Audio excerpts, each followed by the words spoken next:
Ever wonder why some governments seem to last forever while others just crumble? Well, the answer often comes down to this idea of regime security. Today, we're going to dive into the invisible forces that hold a country together, and just as importantly, we'll expose the fault lines that can make it all shatter. I mean, we've all seen images just like this one, right? A statue of a leader who seemed all-powerful, a symbol of total control, being torn down by the very people they ruled. It's such a dramatic, powerful reminder that no regime, no matter how tough it looks, is ever guaranteed to last. The fall can be unbelievably fast. So, what is that invisible glue holding everything together? What's the unwritten deal between you, me, all of us, and the government that's supposed to keep things stable? And maybe the biggest question of all, what are the warning signs that this whole deal is about to break? Let's get into it. To really get our heads around regime security, we have to start with a concept that's been around for centuries, but feels more relevant today than ever. It's called the social contract. You can think of it as the foundational deal, the basic bargain that every stable society is built on. Okay, first, let's just be clear on our terms. When we say regime, a lot of us immediately think of some authoritarian government. But really, all it means is the specific group that's in charge. It's the system, the organized way things are done in any country, democratic or not. So, regime security is just the ability of that system to stay in power. But here's the catch. It's not just about having the biggest army or the most control. The real key, the secret sauce, is its ability to provide for the people. You got to remember that. Power and provision are two sides of the very same coin. And this right here is the heart of that social contract. It's totally a two-way street. We, the people, basically agree to give up some of our absolute do-whatever-we-want freedom. We agree to obey the laws, and in return, the state promises to handle the big stuff, our security, public order, and essential services. At its core, it's a simple trade. We trade a little freedom for a lot of security. So this is the crucial point. When people start to feel that the state is dropping the ball on its end of the bargain, whether that's failing to keep them safe, or the economy's a mess, or basic services just aren't there, that contract is broken. And a broken contract, well, that almost always leads to dissent. So, this isn't just some abstract theory from a textbook. How can we actually see this contract starting to tear apart in the real world? Well, it turns out there are some very, very clear warning signs to look for. The first, and let's be honest, the most gut-wrenching sign is violence. This could be different groups inside a country turning on each other, or it could be violence aimed directly at the regime, where people's anger boils over into a physical challenge against the state itself. This image really gets to the heart of it. A state's most basic promise, its number one job, is to maintain law and order. When it can't do that, a vacuum is created. And it's not just about chaos, it's about a complete and utter loss of faith. The regime's legitimacy just evaporates. The second warning sign to watch for is separatism.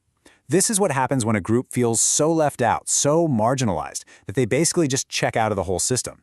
They don't see themselves as part of the country anymore, so instead they start organizing to protect their own interests, sometimes even demanding their own state. And that leads us straight to our third sign, parallel power structures. Think about it. If the state isn't providing things like healthcare, schools, or even justice, somebody else is going to step in to fill that void.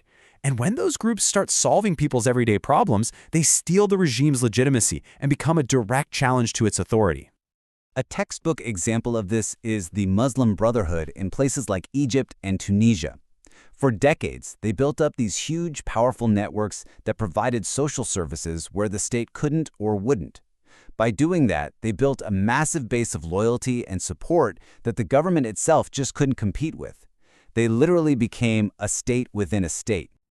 Now, it's really easy to look at all these examples and think, okay, this is a problem that happens, over there. But that's an assumption that we really need to question. For a long time, there was this idea, often shown with something called the Brandt line, that basically split the world in two: the rich, stable global north, and the developing, often unstable global south. And the thinking was that regime insecurity was a problem that really only happened in the south, because of poverty or fights over resources. But is that really true? I mean, are the basic ideas of the social contract only a big deal in developing countries? Or are we starting to see some serious cracks in that contract everywhere?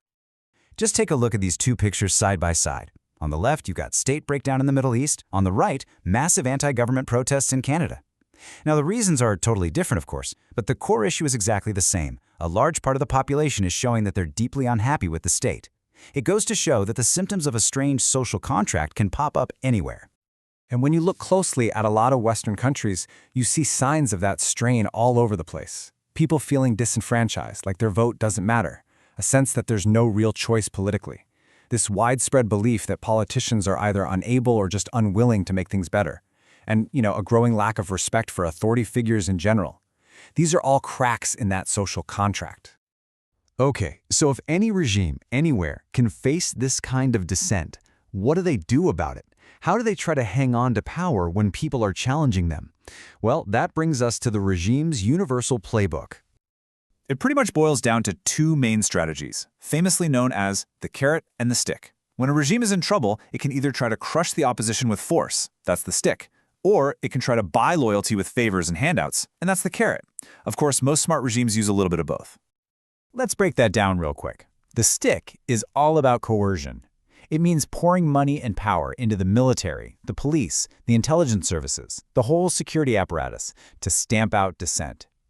The carrot, on the other hand, is about accommodation. It means using patronage, giving out jobs, money, or special treatment to important people and their supporters to keep them loyal. It's basically fear versus favor. And believe me, the tactics of the stick can get incredibly clever, even paranoid. Regimes do something called coup-proofing, where they create multiple competing security forces so that no single one gets strong enough to overthrow them.